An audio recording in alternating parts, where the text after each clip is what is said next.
একজন লোক সাগরে জাহাজে করে ঘুরতে গিয়েছিল। তো সাগরের মাঝে হঠাৎ তুফান শুরু হয়ে যায়। তুফান হওয়ার পরে তার সেই জাহাজটি ডুবে যায়।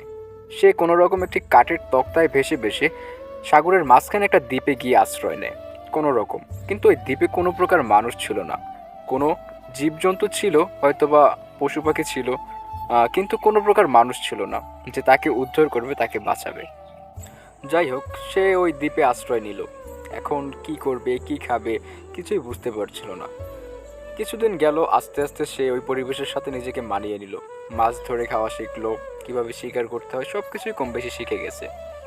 তো সে টুকটাক গাছপালা কেটে ছোট একটা ঝোপড়ার মতো একটা ঘর দিয়েছে, ঘরের মতো বানিয়েছে। তো সেই ঘরে থাকতে লাগলো। তো ঘরের পাশেই সে আবার ছোট একটা চুলার মতন বানাইছে, তো সেইখানে মাছ ধরে পোড়া দিয়ে গেছিল। আর তারপরে সে জঙ্গলের মাঝে গেছে যে একটা পশু পাখি শিকার করে আনবে খাবারের জন্য। তখন সে মনে মনে বলে, আল্লাহ, তুমি আমারে কেন এই পরিস্থিতির ভিতরে ফেললা? তুমি প্লিজ আমাকে এখান থেকে রক্ষা করো। আমার আমার তো আর এখানে ভাল লাগতেছে না, এভাবে দম বন্ধ হয়ে যাচ্ছে। তো সে এটা বলতে বলতে পশু শিকার করলো, শিকার করার ওর বাসায় আসলো।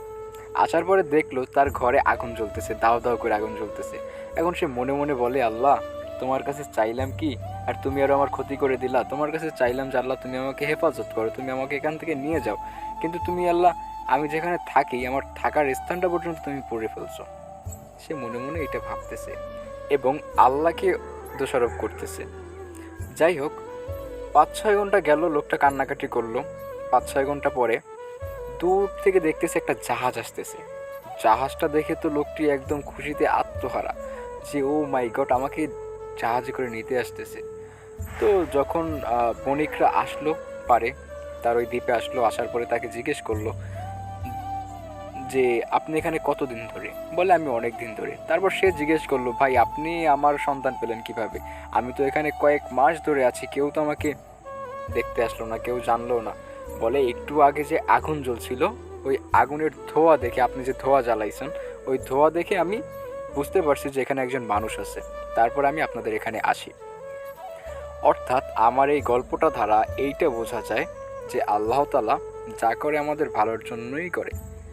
কারণ ওই লোকটার যদি ওখানে আগুন না লাগতো তাহলে কিন্তু ওই জাহাজ জানতো না যে এখানে একজন মানুষ আছে।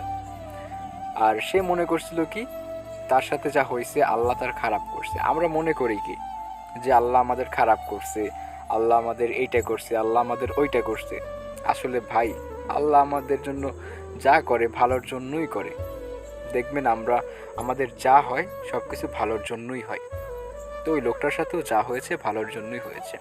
ভিডিওটি থেকে যদি বিন্দুমাত্র কিছু শিখে থাকেন বা বিন্দুমাত্র যদি বুঝে থাকেন বা উপকৃত হয়ে থাকেন, তাহলে প্লিজ একটি লাইক করবেন এবং ভিডিওটি শেয়ার করে দেবেন। অন্য জানি বুঝতে পারে এবং জানি কখনো আল্লাহকে দোষারোপ না করে, কারণ আল্লাহ যা করে ভালোর জন্যই করে।